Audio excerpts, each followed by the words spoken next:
It's almost the end of the year, and the end of this decade that saw the small screen go larger, both on and off screen than ever before, and streaming shift almost everything to a new paradigm.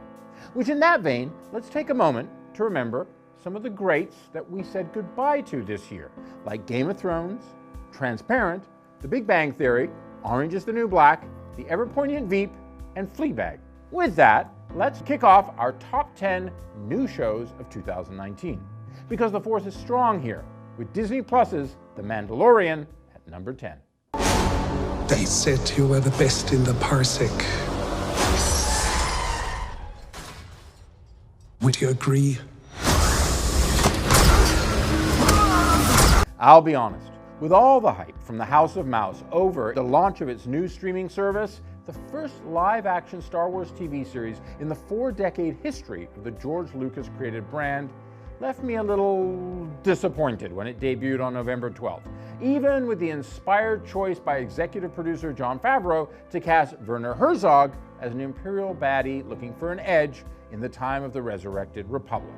Then, Baby Yoda showed up and took over in this Pedro Pascal-led bounty hunter show, and the sheer force of imagination and cheer the little guy with big powers inspired won the day for the first season of The Man with No Name homaging Mandalorian. Well played, Bob Iger. Indicative of the force of streaming wars, we have another digital player coming in at number 9 of the 10 best TV shows of 2019, and that's Apple TV Plus's For All Mankind. The Soviet cosmonaut has become the first to set foot on the moon. Having just achieved, let's call it a landing of sorts, on its 10-episode first season, which ended less than 2 weeks ago, the NASA-based drama from Outlander chief Ron D. Moore, well, it hit the booster rockets on an alternative history in which the USSR, if you remember them, made it to the moon first, and a stunned America saw the trajectory of contemporary history take off in a very different direction. While the Tim Cook tech giant put a lot of its power behind that other big-budget inaugural offering of the now Golden Globe-nominated The Morning Show, it is For All Mankind that is the true shining star, in my opinion, of the evolving streaming service. And, as I said in my original review, truly out of this world. Coming down to earth a little bit, we have a tie at number 8, with CBS's Evil and Netflix Russian Doll. True or false? I like mechanics magazines. Are you serious?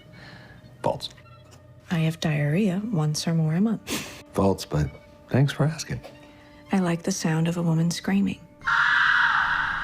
Starring Mike Colter, Katya Herbers, and Asif Mandev, the former is the latest network offering from the always dependable and yet simultaneously deceptive Michelle and Robert King, that could easily have turned into Exorcism of the Week, and instead is a profile in human fragility in a procedural shroud. Sweet birthday, baby! No, life's short, carpe diem, etc., right? What I do in my time is my business, my choice, baby!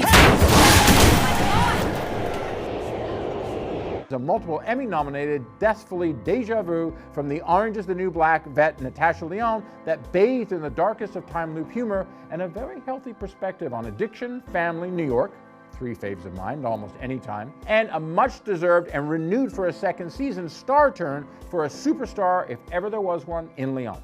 If Russian Doll and Evil are pure NYC in their respective fashions, then our 7th best new show of 2019 is just up the road in the Garden State, and that's Hulu's Rami.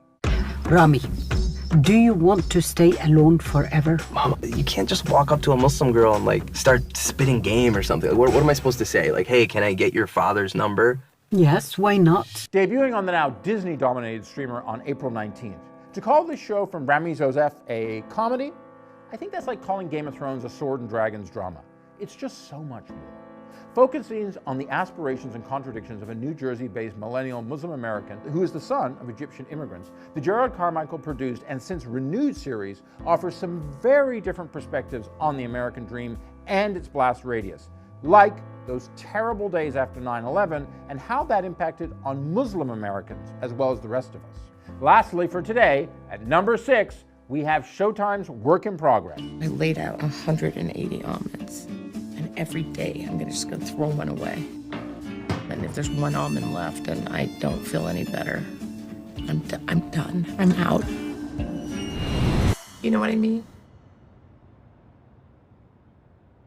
Picked up straight to series by the CBS-owned premium cabler at the Sundance Film Festival earlier this year, the Chicago set series from star Abby McEnany and pilot director Tim Mason is the ups, downs, and really downs of a 45-year-old self-described fat queer dyke.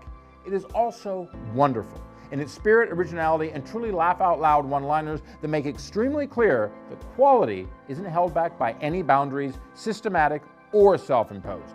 So if you need some New Year's Eve binging, I think we may have given you an option or two to see out 2019 with some of the best television of this year and the decade itself.